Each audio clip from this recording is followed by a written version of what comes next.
புதுசா ஒரு மாசம், வெயில் சுட்டரிக்கிற பொழுது, சென்னையில பாதி இடங்கள்ல தண்ணீர் வறட்சி.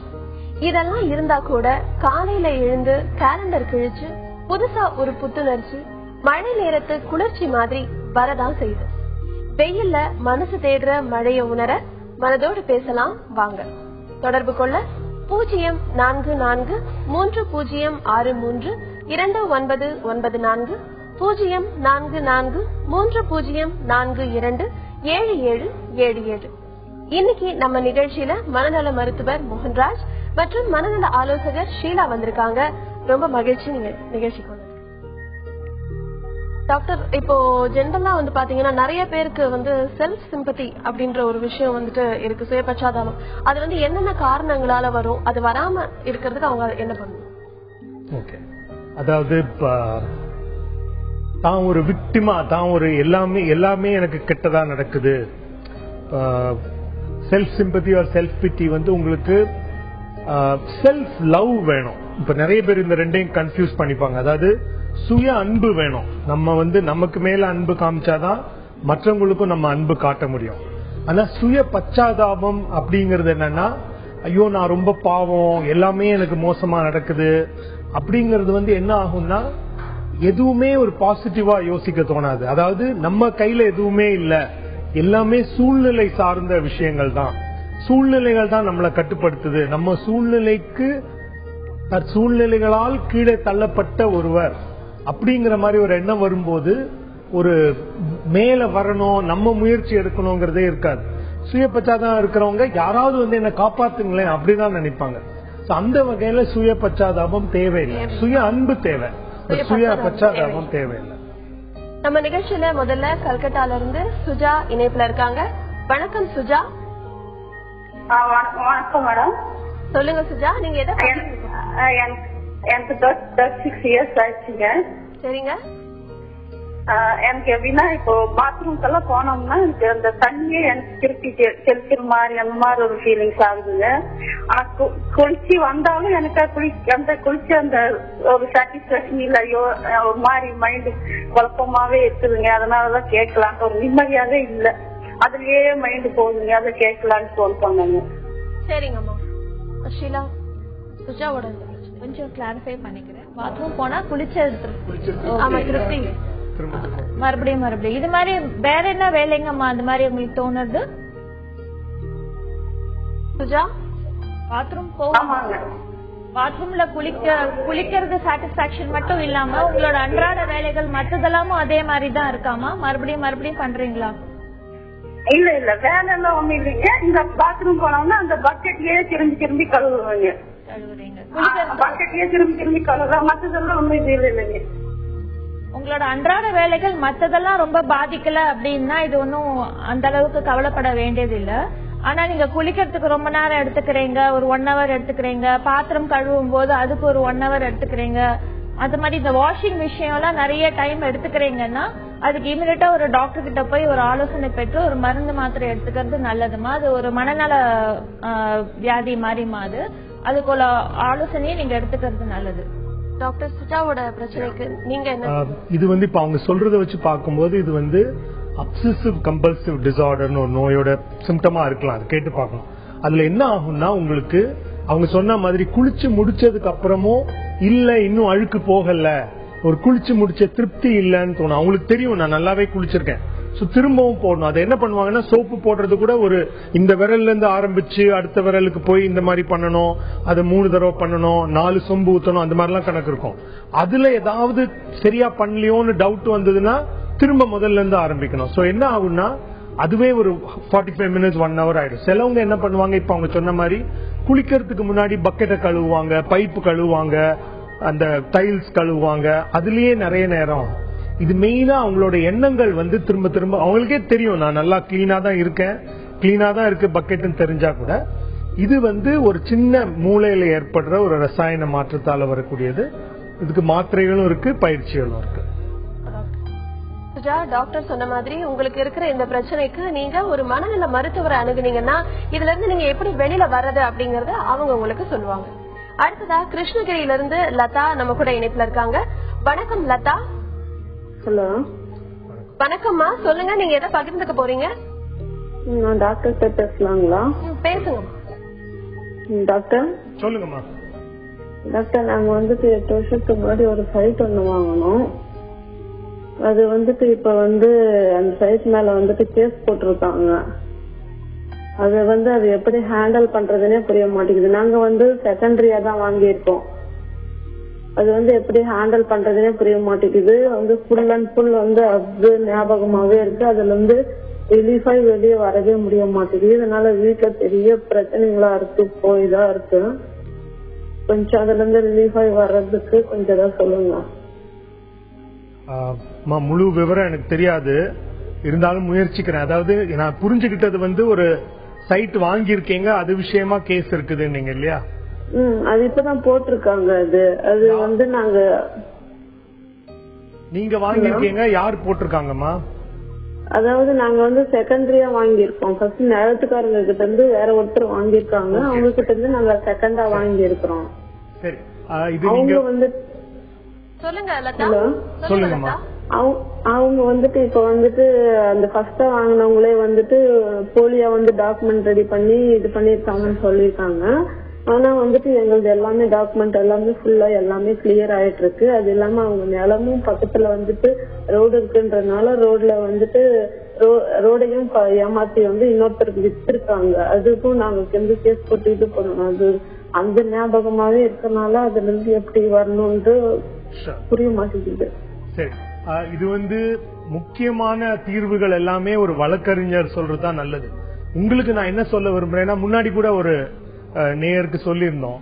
அதாவது நம்ம நாட்டுல வழக்கு உங்களுக்கு நியாயம் கிடைக்கும் கடைசியா, ஆனா அதுக்கு பல காலம் ஆகும். நீங்க என்ன பண்ணணும்னா, ஒரு நல்ல வழக்கறிஞர்கிட்ட இந்த கேஸ ஒப்படைச்சிட்டீங்கன்னா, உங்களுக்கு நீங்க என்ன நினைங்கன்னா, மாசம் மாசம் ஒரு விஷயம் அன்றாட வேலைகள் செய்வது மாதிரி, இப்ப டெய்லி எழுந்து குளிக்கிற மாதிரி, பல் தேய்க்கிற மாதிரி, வாரத்துக்கு ஒரு தடவையோ மாசத்துக்கு ஒரு தடவையோ கோர்ட்டுக்கு போனோம், அவ்வளவுதானே தவிர மற்ற நேரங்கள் அதை யோசிக்கிறதுனால எந்த பலனும் இல்ல. நீங்க என்ன பண்ணுங்கன்னா, இதுக்குன்னு ஒரு நேரத்தை ஒதுக்கிட்டு எந்த எதிர்பார்ப்பும் இல்லாம மற்ற வேலைகள்ல செயல்பட ஆரம்பிங்க. ஏன்னா அது காலம் ஆகும். நம்ம நாட்டுல கோர்ட்டுகள்ல அந்த நியாயம் கிடைக்கிறதுக்கு காலமாகும். அவ்வளவு நாள் நீங்க நினைச்சு, நிறைய பேர் என்ன பண்ணுவாங்கன்னா, இந்த கேஸ் முடிஞ்ச பிறகுதான் அது பண்ண போறேன், வேலைக்கு போகலையா, இல்ல அந்த கேஸ் முடிஞ்ச பிறகு அப்படின்னீங்கன்னா ரொம்ப காலம் கடந்து போயிடும். அதனால அது ஒரு வாழ்க்கையில ஒரு அன்றாட அங்கமா பண்ணிட்டு மற்ற விஷயங்கள்ல உங்களுடைய மனசை கம்ப்ளீட்டா சந்தோஷம் தரக்கூடிய விஷயங்கள் எல்லாம் மனசை செலுத்தினீங்கன்னா, இது கொஞ்சம் கொஞ்சமா உங்களுக்கு ஒரு சைடுல இருக்குமே தவிர உங்களை ஃபுல்லா ஆழாது. லதா, டாக்டர் சொன்ன மாதிரி இதுக்காக நீங்க ஒரு டைம் ஒதுக்கி அவரோட ஆலோசனைகள் படி நீங்க நடந்தீங்க அப்படின்னா, நீங்க இப்போ அதை நினைச்சே கவலைப்படுறதா சொன்னீங்க இல்லையா, அந்த கவலையில இருந்து நீங்க வெளியில வர முடியும். அடுத்ததா பெயர் சொல்ல விரும்பாத ஒரு நேயர் நம்ம கூட இருக்காங்க. வணக்கம். வணக்கம் மேடம். சொல்லுங்க, நீங்க எதை பகிர்ந்துக்க போறீங்க சார்? அதாவது மேடம், நான் 2 years ஜாப்ல இல்லாம இருந்தேன். சரி. எதுனா சப்பர் ஆச்சுன்னு தெரியல, எனக்கு ரொம்ப நாளாவே திடீர்னு எனக்கு தலைக்குள்ள மத்தாப்பு அடிக்கிற மாதிரி, கண்ணாடி உடையிற மாதிரி, கீன்னு இறைச்சல், யாரோ காதுல பேசுற மாதிரி, டயர் பஞ்சர் ஆகிற மாதிரி இந்த சிம்டம்ஸ் எல்லாம் இருந்துச்சு. டாக்டர்கிட்ட போய் உடனே கன்சல்ட் பண்ணேன். அவர் எதுவுமே இது கேதரிங் பண்ணாம சிம்டம்ஸ் மெடிசன் கொடுத்தாரு. ஒரு 1.5 மாசம் எடுத்தேன். 1.5 மாசத்துக்கு அப்புறம் நிப்பாட்டி எக்ஸசைஸ்ல சரி பண்ணுவோம் அப்படின்னு சொல்லி ஒரு நாளைக்கு 15 கிலோமீட்டர் 20 கிலோமீட்டர் குறையாம நடப்பேன். ஏன்னா அதுக்கப்புறம் ஒரு நாள் என்ன நெஞ்சுக்குழிக்குள்ள உள்ளுக்குள்ள இருந்து பாதிக்கப்பட்டு விட்டது அப்படின்னு சொல்லிச்சு. நெஞ்சுக்குழிக்குள்ள போய் நம்ம பாதிக்கப்பட்டோமோ போச்சோம் அப்படின்னு நினைச்சிட்டு இருந்தேன். அப்புறம் இன்னொருத்தங்க எங்க ரிலேட்டிவ் வீட்டுல பார்க்க போயிருந்தேன். அவங்ககிட்ட போகும்போது என்னை பாத்துக்கிறியாடா அப்படின்னு சொல்லி நம்பருக்கு அழுதுட்டேன். இதனால என் மனநிலை பாதிச்சிருச்சா பாதிக்கலான்னு தெரியல. இங்கிலீஷ் மெடிசன் எடுக்கலாமா இல்ல ஹோமியோபதி எடுக்கலாமான்னு டவுட் இருக்கு. அதான் சார்ட்ட எப்படி கேட்கலாம்னு ட்ரை பண்றேன். அதாவது இன்னொன்னு என்னன்னு கேட்டீங்கன்னா, பழைய இதுல இவங்க இல்லாத ஒரு சாமியார போய் பார்த்தேன். சாமியார் விபூதி எல்லாம் கொடுத்தாரு. மறுநாள் பயந்துட்டேன், ஏதோ நமக்கு பண்ணிட்டாரு நானும் நினைச்சிட்டே இருந்தேன். 2 வருஷத்துக்கு முன்னாடி பார்த்தேன். அவர் சரி பண்ணிடுவாரு. இன்னொரு சாமியார்ட்ட போனேன். இன்னொரு சாமியார் ஏதோ பண்ணிட்டாங்க நம்ம நினைச்சுக்கிட்டேன். அது நான் அவங்க பண்ணிட்டாங்கன்னு நினைச்சுக்கிறேன். அப்புறம் சுத்தூட்டா இருக்க நண்பர்கள்லாம் அப்படிலாம் யாரும் எதுவும் செய்ய முடியாதா அப்படிலாம் சொன்னாங்க. அது நம்பிக்கையா இருந்துச்சு. இப்ப அந்த நெஞ்சு குழிக்குள்ள சொன்னதுல இருந்து ரொம்ப கொஞ்சம் இதா இருக்கு. இப்ப 2 நாளா ஒரு சைக்காட்ரிக் டாக்டரை பார்த்து மெடிசன் எடுக்கிறேன். இது லைஃப் லாங் எடுக்க வேண்டிய சூழ்நிலை வந்துருமா? இல்ல இப்ப பகல்ல சில நேரத்துல வந்து ஒரு பிராக்சர் ஒரு 2 செகண்ட் 3 செகண்ட் வந்து என்ன செய்யறோம்னு தெரியாத மாதிரி ஏதாவது ஒண்ணு நானா கண்ட்ரோல் பண்ணிக்குவேன். இந்த மாதிரி இருக்கு, என்ன செய்யணும்? சரி டாக்டர், இவருடைய இந்த பிரச்சனைக்கு என்ன பண்ணும் சார்? இப்போ இந்த காதுல கிளியரா கேக்குதுன்னு சொல்றீங்க இல்லையா, யாரோ பேசுற மாதிரி கேக்குதுங்கிறது தூங்குறப்பவா? முழிச்சிருக்கும் போது இல்ல? முழிச்சிருக்கும் போது இதெல்லாம் முன்னாடி நடந்த சம்பவங்கள், இப்ப இல்ல. இங்க பாருங்க, அதாவது முழிச்சிருக்கும் போது தூக்கத்துல கேட்டதுன்னா அது ஒண்ணுமே இல்ல, அது கனவுதான். முழிச்சிருக்கும் போது யாரோ பேசுற மாதிரி கிளியரா கேக்குதுன்னா, கிளியரா கேக்குதா முழிச்சிருக்கும் போது உங்களுக்கு? அந்த மாதிரி கேட்கல. ஓகே, தூங்கும் போது மட்டும்தான் தூக்கமே 2 hours இருக்கு மெடிசன் எடுக்காம இருந்தோம்னா. சரி, நான் 2 hours நம்ம ஹெல்த்துக்கு போதுமா? உங்களுக்கு தெரியாம இருக்கலாம். அதாவது நிறைய நேரம் என்ன ஆகும்னா, நம்ம முழிச்சிருக்கிறது தான் நமக்கு ஞாபகம் இருக்கும், தூங்குறது மறந்துடும். நான் அது நீங்க தூக்கம் எவ்வளவு இருக்குன்னு பாக்குறதுக்கு நார்மலா ஒரு ஸ்லீப் சார்ட் ஒண்ணு பக்கத்திலேயே ஒரு பேப்பர்ல டைம் 1/2 மணி நேரத்துக்கு ஒரு தடவை போட்டு நீங்க முழிச்சிருந்தீங்கன்னா ஒரு டிக் போடுங்க. காலையில எழுந்து பார்த்திருக்கும் போது எங்கெல்லாம் டிக் போடலையோ அதெல்லாம் தூங்கி இருக்கீங்கன்னு அர்த்தம். தூக்கத்துல குரல் கேட்டதுன்னா நார்மல், அது கனவு. முழிச்சிருக்கும் போது கேட்டதுன்னா அதுக்கு பேர் ஹாலுசினேஷன் சொல்லுவோம். பட் நீங்க முழிச்சிருக்கும் போது கேட்கலன்னா கவலையே படாதீங்க, சரிங்களா? வெறும் சவுண்ட் மட்டும் கேக்குது, ஆள் பேசுற குரல் இல்லைன்னா அது வேற ப்ராப்ளம், டினிட்டஸ் சொல்லுவோம். பட் இவருக்கு வந்து குரல் கேட்டதுன்னாரு. பட் முழிச்சிருக்கும் போது கேட்டதுன்னா தான் நம்ம ஃபர்தரா ஏதாவது பண்ணணும். நீங்க கேட்டீங்க ஹோமியோபதியா இங்கிலீஷ், எனக்கு ஹோமியோபதி பத்தி ஒண்ணுமே தெரியாது, அதனால ஒண்ணுமே சொல்ல முடியாது. பட் ஃபர்ஸ்ட் ஆஃப் ஆல் உங்களுக்கு இது ஹலுசினேஷனா இல்ல கனவு தானாங்கிறத பாக்கணும். ஹலுசினேஷன் வந்து ஒரு நோயில வரும். அதுல வந்து என்ன ஆகும்னா கூடவே சந்தேகங்களும் வரும். யாரோ நம்மள ஏதோ பண்றாங்க, செய்வினை பண்ணிட்டாங்க, அந்த மாதிரி எல்லாம் சந்தேகமும் வரும். ஃபர்ஸ்ட் ஆஃப் ஆல் அதெல்லாம் இருக்கான்னு பாக்கணும். இருக்கான்னு தெரிஞ்சுட்டு தான் மேல போகணும். வெறும் தூக்கத்துல மட்டும்தான் நார்மலா ஆறுதல் சொல்லிதான் அனுப்புவோம். டாக்டர் சொன்ன மாதிரி உங்களுக்கு என்ன பிரச்சனை இருக்கு அப்படிங்கறத ஒரு மருத்துவர் தான் உங்களுக்கு கரெக்டா சொல்ல முடியும். நீங்க ஒரு மனநல மருத்துவரை அணுகி உங்களுக்கு இருக்க பிரச்சனைகளை சொல்லுங்க, அவர் இதற்கான தீர்வை உங்களுக்கு வழங்குவாங்க. அடுத்ததா பெயர் சொல்ல விரும்பாத ஒரு பெண் நேயர் நம்ம கூட இணைப்புல இருக்காங்க. வணக்கம்மா. ஹலோ, வணக்கம்மா. ஹலோ, சொல்லுங்கம்மா, நீங்க எதை பகிர்ந்துக்க போறீங்க? மேடம், எங்க மாமனார் வந்து போன வாரம் தவறி போயிட்டாரு மேடம். சரி. ஹலோ, தவறி போயிட்டாரு எங்க மாமனாரு. சரி. இப்ப வந்து நான் எங்க மாமியாரோட இருக்கிற மாதிரி என்னோட சிச்சுவேஷன் இருக்கு. சரிங்க. எங்க மாமியாரோட இப்ப எங்க வீட்டுக்காரர் வெளிநாடு போயிடுவாரு. அவருக்கு பிபி இருக்கு, சுகர் இருக்கு, ஸ்ட்ரெஸ் ஃபுல்லா இருக்கு. அவருக்கு சுகர் லெவல் 300க்கு மேல இருக்கு. இப்ப நான் வந்து என் புருஷனோட போனோமா எங்க மாமியாரோட இருக்கணுமா எனக்கு ரொம்ப கன்ஃபியூஷனா இருக்கு. அவரை விட்டுட்டேன்னா ரொம்ப கஷ்டம். ஏன்னா அவங்க அப்பா ஹார்ட் அட்டாக், அவங்க அண்ணன் ஹார்ட் அட்டாக், எல்லாரும் ஹார்ட் அட்டாக் தான் அவங்க ஃபேமிலியில. இப்ப நான் எங்க வீட்டுக்காரங்க என் குழந்தையோட படிப்பும் போயிடும், அங்க போய் சேர்க்கணும். 3 months 4 months கழிச்சு சேர்க்கணும். சரிமா, இப்ப நான் என்ன பண்றதுன்னு எனக்கு தெரியல மேடம். இத பத்தி நீங்க உங்க கணவர்கிட்ட பேசுனீங்களாமா? எங்க கணவர்கிட்ட பேசினா அவர் வந்து ஒரு நேரம் கூட்டிட்டு போறேங்கிற, ஒரு நேரம் கூட்டிட்டு போக மாட்டேங்கிற. மாமியாரை யார் பாத்துப்பாங்க கேக்குறாங்க. ஆனா என் புருஷனை யார் பாத்துப்பாங்க, அவங்களையும் நான் பாத்துக்கிறேன். சரி சரி.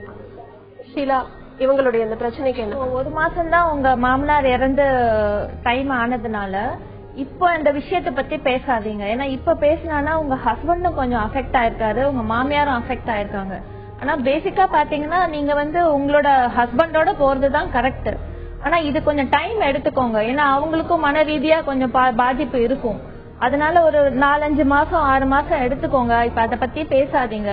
அடுத்த வாட்டி உங்க ஹஸ்பண்ட் வரும்போது இத பேசி வந்து இல்ல நீங்க அங்க போறத பத்தி பேசிட்டு நீங்க ஒரு முடிவு எடுக்கலாம். அவங்களுக்கு வந்து வேற யாராவது பசங்க இருந்தாங்கன்னா, உங்க ஹஸ்பண்டுக்கு வந்து சிஸ்டர்ஸ் பிரதர்ஸ் அது மாதிரி யாராவது இருந்தீங்கன்னா அவங்க கிட்ட பேசி அவங்களை கொஞ்ச நாள் அங்க விட்டுட்டு நீங்க போறத பத்தி பிளான் பண்ணுங்கம்மா. இப்ப பேசாதீங்க. ஏன்னா அவங்களுக்கும் வந்து இதை நெகட்டிவா தான் சொல்லுவாங்க, வேண்டாம் அப்படின்னு. கொஞ்சம் டைம் எடுத்துக்கோங்க, ஒரு நல்ல மூட்ல பேசுங்க, உங்களுக்கு சாதகமா ஒரு முடிவு கிடைக்கும். வணக்கம் சசிகலா. வணக்கம் மேடம். சொல்லுங்க சசிகலா. எனக்கு என்னோட 2 பொண்ணு இருக்காங்க. சரி. ஒரு பொண்ணு 9th படிக்கிறா, ஒரு பொண்ணு 4th படிக்கிறாங்க. சரிமா. அவங்க 2 பேருக்குள்ளயும் வந்து டிஃபரன்ஸ் நிறைய இருக்கிறதுனால, ஏஜ் டிஃபரன்ஸ் இருக்கிறதுனால ஒத்து போக மாட்டேங்கிறாங்க. நான் வந்து சின்ன பாப்பாக்கு ரொம்ப செல்லம் கொடுக்கறேன் அப்படின்னு பெரிய பாப்பா நினைக்கிறா. அதனால அவன் மேல கோவப்படுறா, ரொம்ப இது பண்றேன். நல்லா படிச்சுட்டு இருந்தா இப்ப 9th போனதுல இருந்து கொஞ்சம் படிப்பும் கம்மியாகுது. ரொம்ப கஷ்டப்பட்டு படிக்கிறா, ஆனா மெமரி ஆக மாட்டேங்குதுங்கிறா. அதனால அவளுக்குள்ள என்ன பிரச்சனை நான் கேட்டு பார்த்துட்டு அவனுக்கு என்ன பிரச்சனைமா என்கிட்ட சொல்லு, நான் அம்மா பாத்துக்கிறேன்னு. ஆனா அவ எதுவும் சொல்ற மாதிரி இல்ல. ஆனா என்கிட்ட இருந்து கொஞ்சம் விலகி விலகி போறா. நான் அவள்கிட்ட ரொம்ப அன்பா பாசமா இருந்ததுக்கு அப்புறம் அதை புரிஞ்சுக்க மாட்டேன், ஆக்ட் பண்றேன்னு நினைக்கிறா. அதனால நான் என்ன பண்ணணும், நான் என்ன பண்ணணும், இல்ல அவளுக்கு என்ன பண்ணணும்னு டாக்டர் கேட்கிறேன். உங்களுடைய கணவர் ரெண்டு குழந்தைங்க கிட்டையும் எப்படிமா நடந்துக்கிறார்? என் கணவர் 2 குழந்தைக்கு நல்லா நடந்துப்பாங்க. ஆனா பெரிய பாப்பா மட்டும் அவ டாக்டர் படிக்கணும்னு சொல்லுவாங்க. அவளும் சின்னதுல இருந்து டாக்டர் படிக்கணும்னு தான் சொல்லுவா. இப்ப அவளோட எஜுகேஷன் எப்படி இருக்குன்னு தெரியல. அதனால அவ பயப்படுறாளா வீட்டுல பேசுறதுக்கு அப்படின்னு எனக்கு தெரியல. அவ என்ன படிக்கிறதுனாலும் பரவாயில்ல, உனக்கு உன்னால முடிஞ்சதை பண்ணு அப்படின்னு தான் நான் சொல்றேன். அதனால பயப்பட வேணாமா, உன்னால முடியலனாலும் பரவாயில்ல, உன்னால முடிஞ்சதை பண்ணுன்னு நான் சொல்றேன். ஆனா அவங்க டேடிக்காக பயப்படுறாங்க. சரிம்மா. அதனால எல்லாரும் மேலே கோவப்படுறா, எரிச்சல் படுறா, ஃபேமிலியோட ஒத்து வர மாட்டேங்கிறா, மூஞ்சி தூக்கி வச்சுக்கிறா. அதை பத்தி டாக்டர் கேட்கணும். சரிங்க. ஷீலா, இவங்க சசிகலாவோட மகள். சசிகலா, இது உங்க பெரிய பொண்ணு அடலசன்ஸ் ஏஜ்ல இப்போ வந்திருக்காங்க. டிரான்சிஷன் ஸ்டேஜ்னு சொல்லுவோம். ஆனா நீங்க அவங்களுக்கு கொஞ்சம் இம்பார்ட்டன்ஸ் கொடுக்கறதுக்கு பாருங்க. ஏன்னா அவங்கதான் இதை பாதிப்பு அடைஞ்சிருக்காங்க. மோரோவர் 9th ல இருந்து 10th போறாங்க அப்படிங்கும் போது கொஞ்சம் அவங்களுக்கு ஒரு அன்பும் ஆதரவும் காட்டுங்க.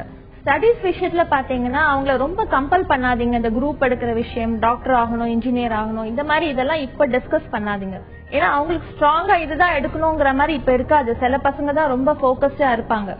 சில பேர் என்ன பண்ணுவாங்க, ஒரு ஃபேமிலியில யாராவது பண்ணிருப்பாங்க, அதனால நானும் பண்ணணும், அத்தை பண்ணிருக்காங்க நான் பண்ணணும், அது மாதிரி இந்த ஸ்டேஜ்ல தான் இருப்பாங்க.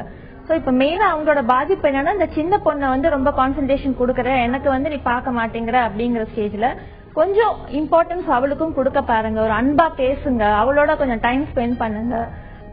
ஸ்கூல்ஸ்ல என்ன நடந்தது, படிப்பு எப்படி இருக்கு, மற்ற விஷயங்கள் எல்லாம் அவளோட டிஸ்கஸ் பண்ணுங்க.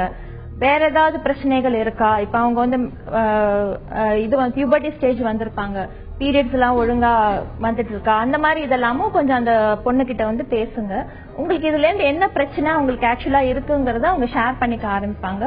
அப்ப தானாவே எல்லாம் சரியா போயிடும். அதையும் மீறி உங்களோட எதுவும் ஷேர் பண்ணல அப்படிங்கும் போது ஏதாவது ஒரு சைக்காலஜிஸ்ட் கிட்ட போய் நீங்க டிஸ்கஸ் பண்ணலாம் இதை பத்தி. சசிகலா, ஷீலா சொன்ன மாதிரி நீங்க உங்க மகள் கிட்ட அவங்க மேல நீங்க ரொம்பவே அஃபெக்ஷனாவும் அவங்க மேல ரொம்பவே நீங்க அக்கறை எடுத்துக்கிறீங்க அப்படிங்கறத காட்டுற மாதிரியான விஷயங்களை நீங்க பண்ணீங்க அப்படின்னாலே அவங்க எல்லா விஷயத்தையுமே உங்ககிட்ட ஷேர் பண்ணிக்குவாங்க. நீங்க சொல்றபடியும் அவங்க கேட்கறதுக்கான வாய்ப்பு இருக்கு. அடுத்ததா கடலூர்ல இருந்து ரத்னகுமார் நம்ம கூட இணைப்புல இருக்காரு. வணக்கம் ரத்னகுமார். வணக்கம் மேடம். சொல்லுங்க ரத்னகுமார், நீங்க எதை பகிர்ந்துக்க போறீங்க? என்னோட டாக்டர் எனக்கு 50 years ஆகுது மேடம். சரிங்க. என்னோட டாக்டர் 10 வயசுல ஸ்கூலுக்கே போக மாட்டோம் ரொம்ப அடம் பிடிச்சிருந்தா. சரி. அதுக்கு பிறகு மயக்காட்சி வந்துட்டா. அப்புறம் டாக்டர் கொண்டு போய் காமிச்சேன் மேடம். அவங்க சைக்காலஜிக்கெல்லாம் சில ட்ரீட்மெண்ட் எல்லாம் பண்ணிட்டு அவங்க மனசெல்லாம் பாதிச்சுக்கிறாங்க அப்படின்னு சொல்லிட்டு ட்ரீட்மெண்ட் பண்ணிட்டு இருக்கோம் 5 years தான். சரி. இப்ப இப்ப 1 மாசமா படிச்சு 10th பாஸ் பண்ணிட்டா. பட் இப்ப 11th போறதுக்கு ஸ்கூல் போலாமா வேணாமா அப்படிங்கிற மாதிரி திங்கிங்ல இருக்கிறா. அவளுக்கு ஏற்கனவே தீவிர மனநோய் மாதிரி இருந்தது. இப்ப பரவாயில்ல, நல்லா இருக்கிறா, டேப்லெட் எடுத்துட்டு இருக்கிறா. திரும்ப ஸ்கூலுக்கு அனுப்புனாங்களா இல்ல பிரைவேட்டா அனுப்பலாமா டாக்டர் கேட்கணும். சரிங்க. டாக்டர் ரத்னகுமாரோட மகள் கூட பிரச்சனை. இப்போ என்ன நோய்ங்கிறத பத்தி ஏதாவது கொஞ்சம் சொல்ல முடியுமா? நோய் இருந்ததுன்னா மனசோர்வா என்ன இருந்ததுன்னு சொல்ல முடியுங்களா? அதான் சார் அது திடீர்னு காதல பேசுற மாதிரி இருந்துச்சு, கண்ணு தெரியலன்னு சொல்லுவா. ஓகே. அதுக்கு பிறகு பாத்தீங்கன்னா திடீர்னு எனக்கு இதே பண்ணுது அப்படின்னா காதல பேசுற மாதிரி இருந்ததுன்னு சொன்னாங்களா? ஆமா, காதல பேசுற மாதிரி இருப்பாங்க. திடீர்னு கண்ணு தெரியலன்னு சொல்லிடுவா. அவரை காது கேட்கலப்பா அப்படிங்குவா. இதெல்லாம் பரவாயில்ல சார். இப்ப எல்லாமே 5 years ட்ரீட்மெண்ட் நல்லா இருக்கிறா. சரி.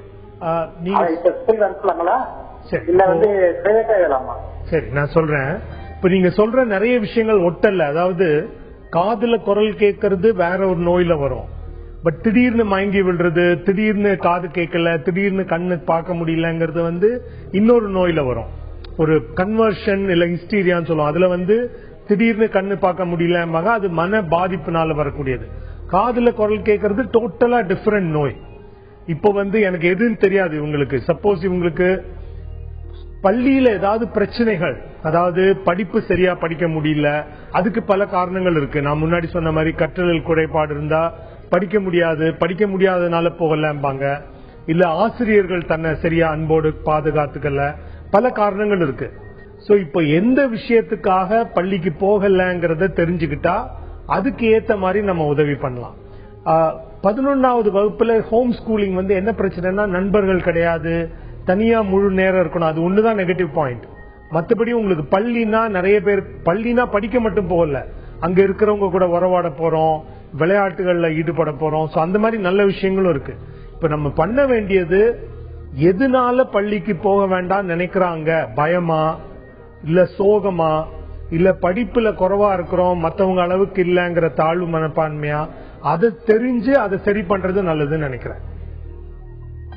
ரத்னகுமார், டாக்டர் சொன்ன மாதிரி உங்க மகள் என்ன காரணத்துக்காக அவங்க பள்ளிக்கு போகாம இருக்காங்கன்றத கேட்டு தெரிஞ்சுக்கோங்க. தெரிஞ்சுட்டு அவங்கள பள்ளிக்கு அனுப்பலாமா வேண்டாமாங்கிறத நீங்களே டிசைட் பண்ணலாம். ஷீலா, இப்போ இவங்க சொன்னாங்களே என்னோட மகளுக்கு இந்த மாதிரி எல்லாம் இருக்கு குறைபாடு, நான் பள்ளிக்கு அனுப்பலாமா வேண்டாமான்னு ஒரு டவுட் இருக்கு அப்படின்னு. இப்ப சில இடத்துல பாத்தீங்கன்னா குழந்தைங்க ஓரளவுக்கு தைரியமா ஒரு முடிவு நான் போறேன்னு எடுத்தாலும் பேரண்ட்ஸ் இல்ல வேண்டாம் உன்னால முடியாது, அதாவது ஒரு பாசத்துலதான், பட் அப்படி சொல்றதுக்கான வாய்ப்பு இருக்கு. அது எந்த அளவுக்கு அவங்க பண்ணாம இருக்கணும், அது கரெக்டா இல்ல என்ன மாதிரி? பேரண்ட்ஸ் பாத்தீங்கன்னா எல்லா விஷயத்தையும் என்கரேஜ் பண்ணணும் அப்படிங்கிறது கிடையாது. ஆனா நிறைய விஷயத்த டிஸ்கரேஜும் பண்றாங்க. அது மாதிரி ரொம்ப என்கரேஜ்மெண்ட்டும் இல்லாம ரொம்ப டிஸ்கரேஜ்மெண்ட்டும் இல்லாம மீடியமா எது தேவையான அளவுக்கு என்கரேஜ்மெண்ட் பண்ணதோ அதை மட்டும் என்கரேஜ் பண்ணணும். தேவையில்லாதது டிஸ்கரேஜ்மெண்டா சொல்லாம இதுல என்னெல்லாம் கெடுதல் இருக்கு நல்லது இருக்கு அது மாதிரி நீயே அனலைஸ் பண்ணி நீ ஒரு முடிவு எடு அப்படிங்கிற மாதிரி ஒரு 2 தடவை தப்பு பண்ணுவாங்க, பரவாயில்ல கொஞ்சம் விட்டு பிடிச்சிட்டு 3rd டைம் அவங்களே இதுல இருந்து ஆல்டர் பண்ணிப்பாங்க. அப்படி இருந்தாதான் அவங்களுக்கு ஒரு ரியலைசேஷன் வரும், இது லைஃப்ல இதெல்லாம் இருக்கு அப்படிங்கிற மாதிரி. எல்லாமே ஒரு ஸ்பூன் ஃபீடிங் மாதிரி சொல்லிட்டீங்கன்னா அவங்களுக்கு டிசிஷன் டேக்கிங் பவரே இல்லாம போயிடும். ஒரு சின்ன வயசுல இருந்து ஒரு பள்ளிக்கு போய் அகாடமிக்கா சயின்ஸ் மேத்ஸ் இதெல்லாம் டெவலப் பண்றதோட பேரண்ட்ஸோட டியூட்டி சில இந்த மாதிரி நல்ல விஷயங்கள்லாம் மாரல் வேல்யூஸ் எல்லாம் சொல்லிக் கொடுக்கறது நல்லது. அடுத்ததா பெயர் சொல்ல விரும்பாத ஒரு பெண் நேயர் நம்ம கூட இணைப்புல இருக்காங்க. வணக்கம்மா. வணக்கம் மேடம். வணக்கம். சொல்லுங்கம்மா, நீங்க எதை பகிர்ந்துக்க போறீங்கம்மா? மேடம் டாக்டர் சொல்றேன் மேடம். ஹலோ சொல்லுங்கம்மா. சார் எனக்கு ஒரு பையன் ஒரு பொண்ணு சார். பொண்ணுக்கு கல்யாணம் ஆயிடுச்சு, பையனுக்கு இப்பதான் 2 மாசம் ஆச்சு சார் கல்யாணம் ஆகி. ஆனா பொண்ணு 3 வருஷம் ஆச்சு கல்யாணம் ஆகி. ஆனா நாங்க பொண்ணு வீட்டுக்கு தான் அடிக்கடி போறோம், பையன் கூட நாங்க அங்க இருக்கிறது இல்ல, வெளியூர்ல வேலை பாக்குற பையன். நாங்க பையன் கூட இருக்கிறது இல்ல, நீங்க புள்ள வீட்டுலதான் போய் இருக்கிறீங்க, ஏன் எங்க கூட இருக்க மாட்டேங்கிறீங்கன்னு கேட்கலாம். நமக்கு இங்க பக்கத்தாளுங்கிறங்காட்டிக்கு பொண்ணு வீட்டுல போய் இருக்கிறோம், குழந்தை இருக்கிறங்காட்டி அதை பாக்கணும்னு போறோம். அதனால பையன் சங்கடப்படுறான்னு எங்களுக்கு ஒரு சங்கடமா இருக்குது சார். மனசு ரொம்ப கஷ்டமா இருக்கு. ஏன் இதுவே சொல்லிட்டு இருக்கா, நான் ஆசைல இருந்தப்போ நீங்க வரல, காலேஜுக்கு சேர்த்ததுக்கும் வரல, நான் வெளியூர் போனேன் நீங்க அதுக்கும் என்ன வரலங்கிறான். நம்ம என்ன நினைக்கிறோம், சரி பையன் தானே நான் போயிடுவான், தனியா போயிடுவான் வந்துடுவான் நம்ம நினைக்கிறோம். ஆனா அவன் இதே சொல்றான். இப்ப கல்யாணம் 2 மாசம் ஆச்சு, ஹைதராபாத்ல இருக்கா. வாங்கன்னு கூப்பிடா, நாங்க இங்க கொஞ்சம் வேலையா இருக்குது, ஒரு 2 மாசம் கழிஞ்சு வரோம், நீ கொஞ்சம் செட்டில் ஆகு அப்படிங்கிறோம். அதனால நீங்க புள்ள வீட்டுக்குன்னா போறீங்க, இங்க வர மாட்டேங்கிறீங்க அப்படிங்கிற. எனக்கு அது மனசு சங்கடமா இருக்கு, ஏன் இதே சொல்லிட்டு இருக்கான் அப்படின்னு. அதுக்கு நீங்க சொல்லுங்க சார், கஷ்டமா இருக்கு எனக்கு மனசு. இது சந்தோஷப்பட வேண்டிய விஷயமா? அப்பா அம்மாவே வேண்டான்னு சொல்லி நிறைய பேர் இருக்கிற காலத்துல அம்மாவை தங்குன்னு ஒரு பையன் சொல்றான். நீங்க போய் தங்கிட்டு வாங்க, இதுல ஒரு பிரச்சனையாவே நான் பாக்கல. நான் பாக்குறேன் நீங்க போகவே இல்லைன்னா சரி நம்மள அம்மாவுக்கு பிடிக்கல போல் இருக்குன்னு நினைச்சுக்க போறாரு. அதனால நீங்க போய் கொஞ்ச நாள் இருந்துட்டு வாங்க, அட்லீஸ்ட் 10 நாள் கூப்பிட்டாருன்னா 2-3 நாளாவது போய் இருந்துட்டு வாங்க. இது நான் ஒரு பிரச்சனையாவே பாக்கல. பையன் கூப்பிடுறாருன்னா நீ எதுக்குமே வரல, இப்பவாது வான்னா ப்ராப்ளி புது வீடு எப்படி இருக்கு எப்படி இருக்கும்னு உங்களுக்கு காட்டணும்னு விரும்புறாரோ என்னவோ, போயிட்டு வாங்க. இங்க வேலை இருக்கு, இங்க இதை பண்றேன் அதை பண்றேன்னு காரணங்கள் சொல்லாம மனசு வச்சா எல்லாமே பண்ண முடியும். இங்க வேலை இருக்கு அதனால போக முடியாதுங்கிறது கிடையாது. உங்களுக்கு போனோம் 4 நாள் இருக்கணும்னு தோணுச்சுன்னா போயிட்டு வாங்க, சரிங்களா? இது சந்தோஷப்பட வேண்டிய விஷயம், வருத்தப்பட வேண்டிய விஷயமே இல்ல. அம்மா, உங்களுடைய மகனுக்கு வந்து உங்களை பாக்கணும் போல இருக்கு, உங்களை கூடயே வச்சுக்கணும் அப்படின்னு தோணுது. அப்படிங்கிறப்போ டாக்டர் சொன்ன மாதிரி 10 நாட்கள் இல்ல அப்படின்னாலும் ஒரு 2 நாள் 3 நாள் அப்படி நீங்க போயிட்டு வந்தா அவரும் சந்தோஷப்படுவாரு. உங்களுக்கும் நம்ம போயிட்டு வந்துட்டோம், மகனோட ஆசையை நிறைவேற்றிட்டோம் அப்படிங்கிற நிம்மதி கிடைக்கும். அடுத்ததா செங்கல்பட்டுல இருந்து பாத்திமா நம்ம கூட இணைப்புல இருக்காங்க. வணக்கம் பாத்திமா. ஹலோ, சொல்லுங்க பாத்திமா. எங்க வீட்டுக்காருக்கும் அவங்க அக்காவுக்கும் கேஸ் நடக்குது. சரி. அந்த கேஸ்னால வந்து ரொம்ப வருத்தப்படுறாரு எங்க வீட்டுக்காரரு. சரிமா. அது வந்து கொஞ்சம் அப்புறமா தான் லேட்டா தான் முடியும், இப்ப முடியாது அப்படிங்கிறாங்க வக்கீல்லாம். வீடு ஒண்ணு கட்டணும், இடிச்சுன்னு அதை இது பண்ணிட்டு வாடகை வீட்டுல இருக்கோம். சரி. ஏதாவது கொஞ்சம் வித்து கட்டலான்னு பார்த்தா கேஸ் நடக்குது, வாங்க மாட்டோம் அப்படிங்கிறாங்க. சரி. அதனால அவர் வந்து ரொம்ப டிப்ரெஷன் ஆயிடுறாரு எங்க வீட்டுக்காரு. சரிமா. பையன் +1 எல்கேஜில இருந்து இப்ப +1 போயிட்டு இருக்கான். இப்பவும் அழுகுறான் ஸ்கூல் போவேன்.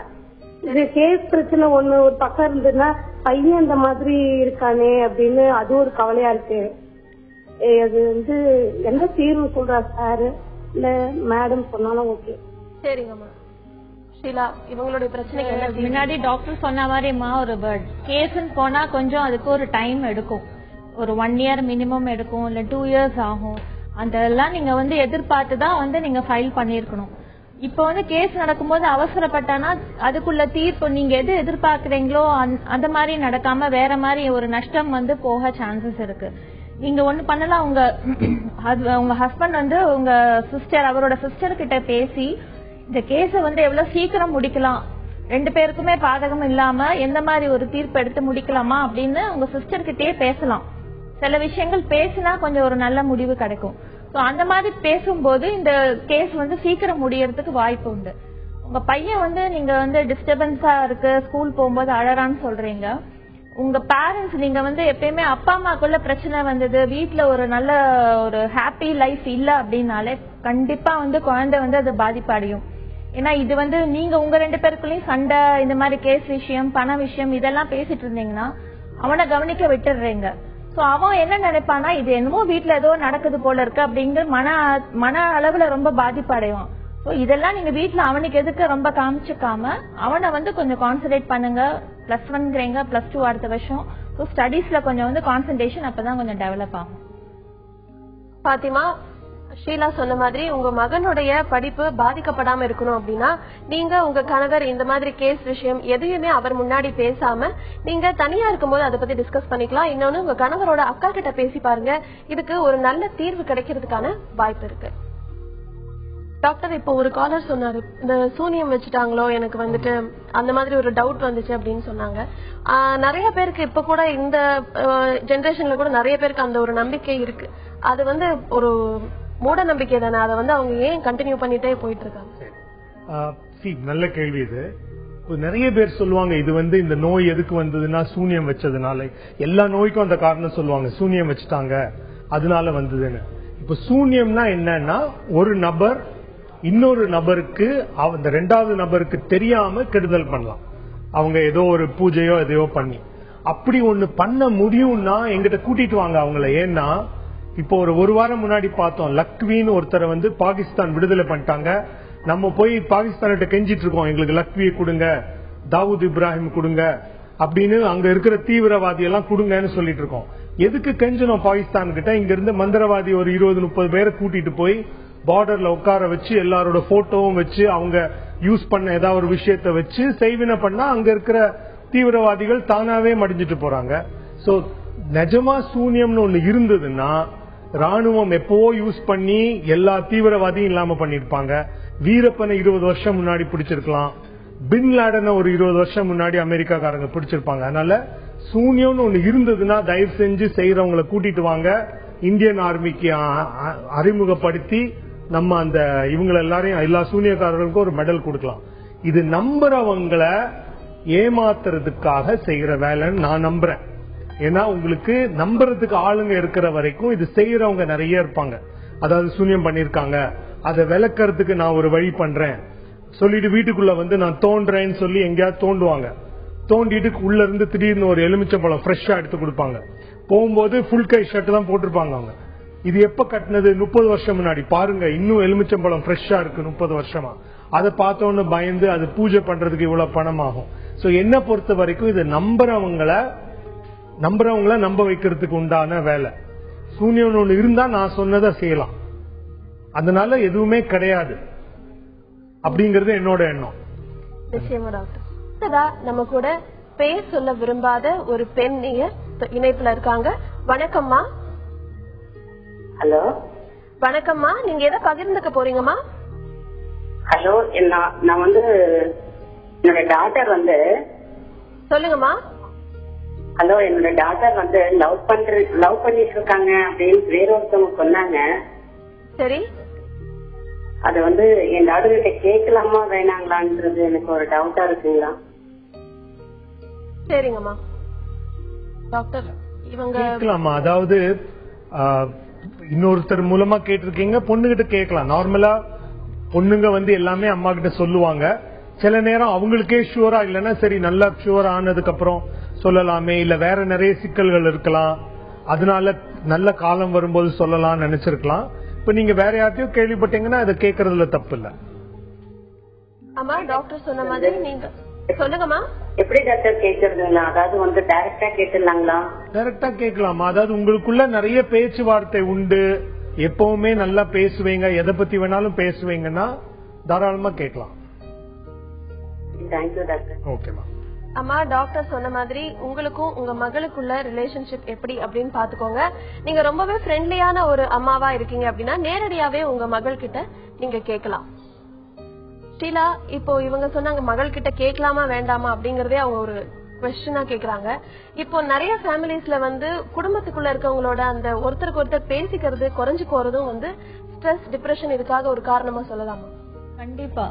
இது இப்ப பாத்தீங்கன்னா அந்த லைஃப் வந்து பாத்தீங்கன்னா எல்லாருமே ஆபீஸ் போறாங்க, ஸ்கூல் போறாங்க, ஸ்கூல் விட்டு வந்தாங்கன்னா டியூஷன் அனுப்பிச்சு இம்மீடியட்டா ஒரு ரிலாக்ஸிங் டைமே கிடையாது, விளையாட விடுறது இல்ல பசங்களை. அடோலசன்ஸ் பாத்தீங்கன்னா கம்ப்யூட்டர்ல உட்காந்துக்கிறது, எல்லாமே அவங்கவுங்க வேலையில வந்து எங்கேஜ்டா இருக்காங்க. காமன் ஷேரிங்கிறது எதுவுமே இல்லாம இருக்கு. இந்த காமன் ஷேரிங் வந்து இல்லாத போது இவங்களே கிரியேட் பண்ணலாம். டெய்லி வெளியில போக முடியாது, வீக்கெண்ட்ஸ் வெளியில போகலாம். ஈவினிங்ஸ்ல நைட் வரும்போது சேர்ந்து சாப்பிடும் போது ஷேரிங், இல்ல மார்னிங்ல வந்து கிச்சன்ல வந்து எல்லாருமே வந்து கிச்சன்ல கொஞ்சம் எல்லாருமே அம்மா வந்து கிச்சன்ல இது பண்ணும்போது பக்கத்துல நின்று பேசுறது, இது மாதிரிதான் வந்து ஒரு காமன் ஷேரிங் வந்து டெவலப் பண்ண முடியும். அப்படி டெவலப் பண்ணாதான் இப்ப இந்த மாதிரி பிரச்சனைகள்லாம் வந்து திடீர்னு எப்படி அப்ரோச் பண்றதுங்கிற ப்ராப்ளம் வரும். அப்படி அந்த மாதிரி ஒரு வழிமுறைய வந்து அவங்க வந்து முதல்ல இருந்தே ஃபாலோ பண்ணிருந்தீங்கன்னா அந்த பொண்ணே வந்து சொல்லிருக்கோம், அம்மா இந்த பையனை லவ் பண்றேன், நாளைக்கு கூட்டிட்டு வருவேன், நீ வந்து பார்த்து பிக்ஸ் பண்ணிடு. இந்த மாதிரி ஒரு ஸ்டேஜ் இருக்கும். இது முதல்ல இருந்தே டெவலப் பண்ணாங்கன்னா கொஞ்சம் ஈஸியா இருக்கும். அடுத்ததா ரெட் ஹில்ஸ்ல இருந்து தனசேகர் நம்ம கூட இணைப்புல இருக்காரு. வணக்கம் தனசேகர். தனசேகர் சொல்லுங்க, எதை பகிர்ந்துக்க போறீங்க தனசேகர்? இல்லங்க, என் பொண்ணு வந்து 10th படிக்குது, பொண்ணு வந்து 8th படிக்குது. அது வந்துட்டு ரொம்ப ஸ்கூல்ல எக்ஸாம் அப்படின்னு சொல்லிட்டு ரொம்ப டென்ஷனா இருக்குது. வீட்டுல ஒரு வேலையும் செய்யறது இல்ல, வேலை எது சொன்னாலும் ரொம்ப இதுவா இருக்கு, எதுவுமே செய்ய மாட்டேங்குது. எந்த வேலையும் ஒரு படுத்த ஒரு பாயை செய்ய வந்தாலும் சரி, ஒரு வீட்டுல ஒரு கடைக்கு போயிட்டு வந்தாலும் சரி, எந்த வேலையுமே செய்ய மாட்டேங்குது. அதான் அதை பத்தி கேட்கலாம். உங்க மனைவி கிட்டயும் அவங்க அப்படிதான் நடந்துக்கிறாங்களா தனசேகர்? ஆமா, மனைவிக்கு கொஞ்சம் சுகர் கொஞ்சம் ஜாஸ்தியா இருக்கிறதுனால அடிக்கடி ரொம்ப டென்ஷன் ஆயிடுவாங்க. சரி. அதனால அவங்களுக்கும் பொண்ணுக்கும் ஒத்தே போகவே மாட்டேங்குது. சரிங்க. ரொம்ப இது பண்றாங்க, அடிக்கடி அவங்க 2 பேருக்குள்ளதான் சண்டை வந்துருது. வீட்டுல கொஞ்சம் கஷ்டம் வேற இருக்குது, அது வேற அவங்க கிட்ட சொல்லி அதுல வேற பொண்ணு கொஞ்சம் அப்செட் ஆயிருக்குது. இதுக்காக என்ன பண்ணலாம்ன்றத கேட்கலாம். சரிங்க டாக்டர், தனசேகரோட இந்த பிரச்சனைக்கு என்ன பண்ணலாம்? சரி, இப்போ பொண்ணுடைய பிரச்சனைக்கு வந்து வெறும் பள்ளி தேர்வு மட்டும் காரணம் இருக்கிறதா தெரியல. அது கூட அவங்க சொன்னீங்க அவங்க 2 பேருக்குள்ள உறவு கொஞ்சம் விரிசல் இருக்கு, அப்புறம் இன்னொரு விஷயம் பற்றியும் மனசுல கொஞ்சம் கஷ்டம் இருக்குங்கிறது. ஒண்ணு அம்மாவுக்கும் பொண்ணுக்கும் என்ன கருத்து வேறுபாடுங்கிறத பேசியே தீக்கலாம், அவங்களே 2 பேருமா பேசி தீக்கலாம். அப்படி இல்லைன்னா வெளியிலிருந்து உதவி கேட்டுட்டு பேசி தீக்கலாம். தேர்வை பொறுத்த வரைக்கும் இது ஒரு நோயா பரவி வருது. முன்னாடியே ஒரு தடவை பேசியிருந்தோம் இதை பத்தி. பள்ளிகள்லயே வந்து 10ஆம் வகுப்பு 12ஆம் வகுப்புன்னு சொல்லி அது ஒரு பெரிய ஒரு பிரச்சனை மாதிரி ஆக்குறாங்க. அப்படி கிடையாது. முன்னாடி சொல்லியிருந்தேன், தேர்வு ஒரு மைல்கல், அவ்வளவுதான். மைல்கல்ல நம்ம எப்பவுமே கடந்துதான் செல்வோம். தேர்வு ஒரு கோயில் கிடையாது, அதுதான் ஒரு டெஸ்டினேஷன் மாதிரி போய் அடைய வேண்டாம். நம்ம போறது படிக்கிறதுக்கு, படிச்சது எவ்வளவுன்னு தெரியறதுக்காக தான் தேர்வே தவிர தேர்வோடு வாழ்க்கை முடிஞ்சு போறதில்ல. வாழ்க்கை பயணம் நிறைய இருக்கு, தேர்வை தாண்டி இருக்கு. அது பள்ளிகள் சொல்லாட்டி கூட நம்ம சொல்லி கொடுக்கணும், ஒண்ணுமே கிடையாது. நல்லா படிச்சா ஆட்டோமேட்டிக்கா உங்களுக்கு தேர்வுல மார்க் வரப்போகுதுன்னு அந்த தேர்வு பத்தின டென்ஷனை குறைக்கிறதுக்கு நீங்களும் சொல்லணும். அது தவிர இப்ப வீட்டுல இருக்கிற மத்த பிரச்சனைகள் என்னங்கிறது தெரியாம நான் எதுவும் சொல்ல முடியாது. 2 பேருமா உட்கார்ந்து பேசி அதை தீர்க்க முடியும். தனசேகர், டாக்டர் சொன்ன மாதிரி உங்க மகள் கிட்ட ஒருவேளை தேர்வு பத்தின பயம் இருந்துச்சுன்னா அப்படியெல்லாம் பயப்பட தேவையில்லை அப்படிங்கறத எடுத்து சொல்லி நீங்க புரிய வைங்க. அந்த காரணத்தினால கூட அவங்க இந்த மாதிரி எதுலயுமே ஈடுபாடு இல்லாம நடந்துக்க கூடும். ஷிலா, இப்போ எக்ஸாம் டைம்ஸ்ல இல்ல, இப்போ டாக்டர் சொன்ன மாதிரி பொதுவாவே 10th +2 அப்படின்னாலே பேரண்ட்ஸ்க்கும் சேர்ந்து டென்ஷன் ஆயிடுறாங்க. அவங்களும் நைட் எல்லாம் முழிச்சிட்டு அந்த மாதிரி இருக்காங்க. அப்படி இல்லாம அதை ஸ்மூத்தா அவங்க ஹேண்டில் பண்றதுக்கு பேரண்ட்ஸ் ஃபர்ஸ்ட் எப்படி அதை எடுத்துக்கணும்? பேரண்ட்ஸ் டே டு டே லைஃப்ல பாத்தீங்கன்னா ஃபுட்ல கான்சென்ட்ரேட் பண்ணலாம். பசங்களுக்கு நல்ல ஃபுட் கொடுக்கலாம், பாதாம் இதெல்லாம் மாதிரி நல்ல ஃபுட் கொடுக்கலாம். கான்சன்ட்ரேஷன், மெமரி பவர்லாம் இன்க்ரீஸ் ஆகும். மெமரி இன்க்ரீஸ் பண்றதுக்கு சில வழிமுறைகள்லாம் இருக்கு. அது அவங்க தெரிஞ்சிட்டு அவங்க பசங்களுக்கு சொல்லி கொடுக்கலாம். படின்னு மட்டும் சொல்லாம அந்த டைமுக்கு அவங்க படிக்கிறாங்களா, அதுக்கப்புறமா தூக்கம் வருதுன்னா ஒரு 5 நிமிஷம் 10 நிமிஷம் ரிலாக்ஸ் பண்ணட்டும். அவங்க இஷ்டத்துக்கு கொஞ்சம் விட்டு பிடிச்சிட்டு ஒரு நாளைக்கு ஒரு 3 to 4 hours ப்ரிப்பரேஷன் நல்லா பண்றாங்கன்னா விட்டுடலாம். அது மாதிரி பண்ணிட்டு வந்தாங்களே லாஸ்ட் டைம்ல இருக்கிற ப்ரிப்பரேஷன் கொஞ்சம் அவாய்ட் பண்ணலாம். இந்த மாதிரி விஷயங்கள் சொல்லி கொடுத்தாலே போதும். ஹெல்த் வைஸ்ல கொஞ்சம் கான்சென்ட்ரேட் பண்ணலாம். ஏதாவது பிரச்சனை இருக்கா, அது மாதிரி காமன் ஷேரிங், காமன் இதையும் அவங்க ஷேர் பண்ணணும் படிப்பை தவிர.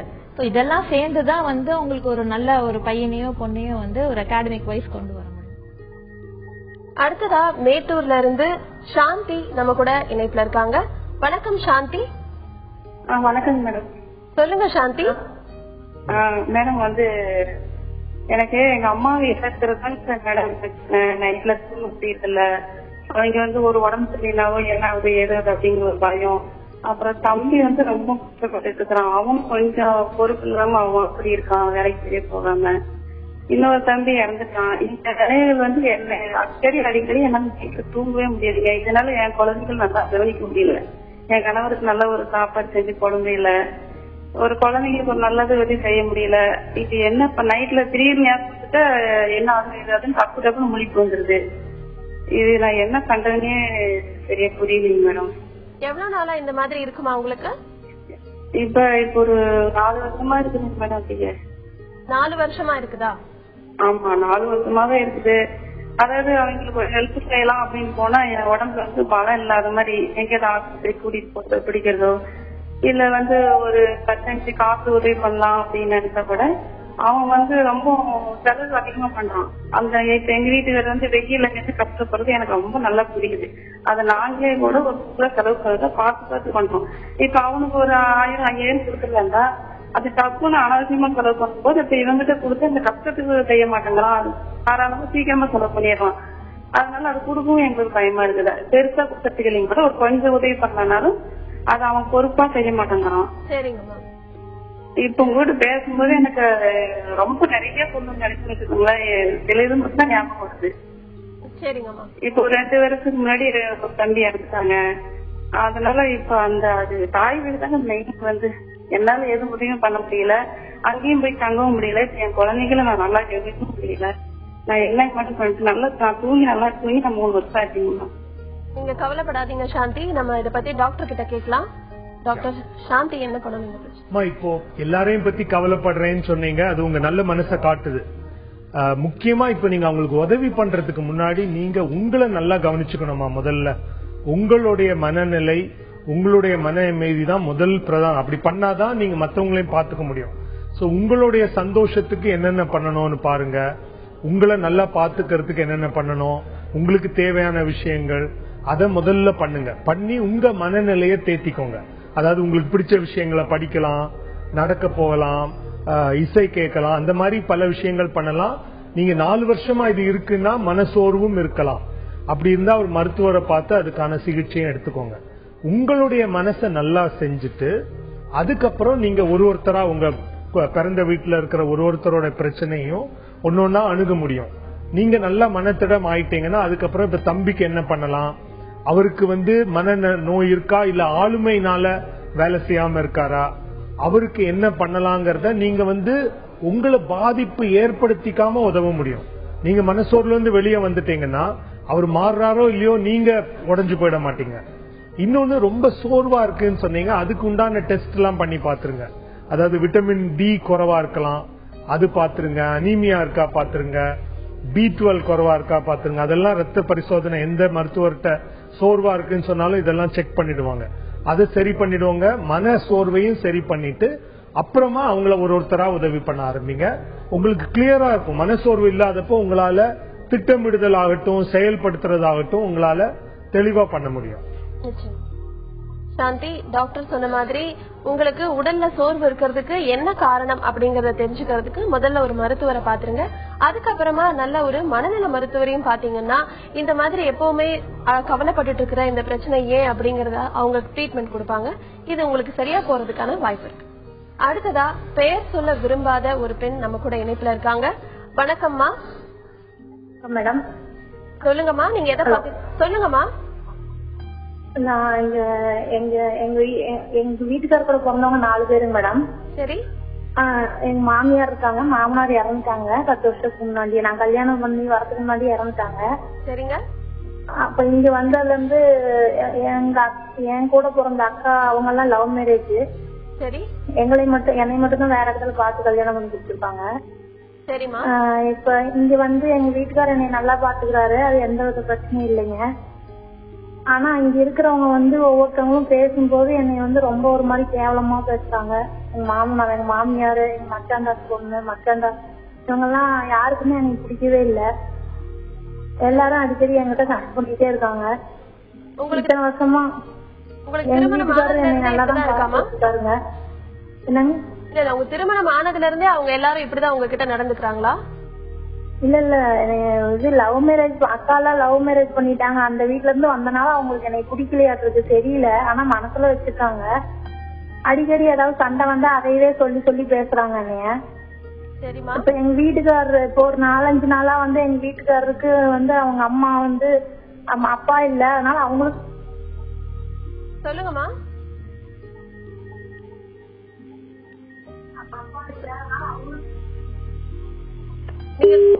அவங்க தொடர்புல இல்ல டாக்டர். இப்ப அவங்க சொல்ல வந்ததை வச்சு அவங்க லவ் மேரேஜ் பண்ணதுனால அவங்க வீட்ல எல்லாம் வெறுக்கிறாங்க. அக்காங்க எல்லாம் லவ் மேரேஜ் பண்ணதுனால மாமியார் அதை சுட்டி காட்டுறாங்க அப்படிங்கிறாங்க. நம்ம மத்தவங்க 4 பேர் என்ன சொல்றாங்க 4 பேர் என்ன சொல்றாங்கங்கறத கேட்டு பாதிப்படையது மனித இயல்பு. ஆனா அது பாதிப்படைஞ்சோம்னா அதுக்கு முடிவே கிடையாது. நம்ம என்ன பண்ணணும்னா யார் வேணா என்ன வேணா சொல்லிக்கிட்டும், எனக்கு தெரியும் நான் யாரு, கணவருக்கும் எனக்கும் நடுவுல பிரச்சனைகள் எல்லாம் நல்லா இருக்கும்னா மாமியார் குணம் அப்படி சொல்லிட்டு போட்டோன்னு விட்டுருங்க. அதை நினைச்சு வருத்தப்பட வேண்டியது இல்ல. சோ யாரா நம்மள குறை சொல்றாங்கன்னா பழைய வள்ளுவரோட இதுதான், எப்பொருள் யார் யார் வாய் கேட்பினும் அப்பொருள் மெய்ப்பொருள் காண்பதறிவு. சோ அவங்க சொல்றாங்க, அதுல உண்மை இருக்கா, நம்மளை பத்தி குறை சொல்லும் போது உண்மை இருந்தா மாத்திப்போம். இல்ல சும்மா குறை சொல்றாங்க, இல்ல என்ன பத்தியே இல்ல என்னோட அக்காங்களை கல்யாணம் பத்தினா இந்த காதுல வாங்கி அந்த காதுல விட்டுட்டு சிரிச்சுக்கிட்டே இருக்க வேண்டியதான். அவங்க குணம் அப்படின்னு நினைச்சிட்டு இருக்க வேண்டியதான். அடுத்ததா நாகப்பட்டினம்ல இருந்து விக்னேஷ் நம்ம கூட இணைப்புல இருக்காரு. வணக்கம் விக்னேஷ். சொல்லுங்க மேடம். வணக்கம் மேடம். சொல்லுங்க விக்னேஷ், நீங்க எதை பகிர்ந்துக்க போறீங்க? மேடம், எங்க அம்மாவுக்கு இந்த மாதிரி மன வியாதி இருக்கு மேடம். அதனால நாங்க ஒரு கண்டினியூஸா 2.5 years ஒரு டாக்டர்கிட்ட கன்சல்ட் பண்ணி டேப்லெட் சாப்பிட்டு இருக்கிறோம். சரி.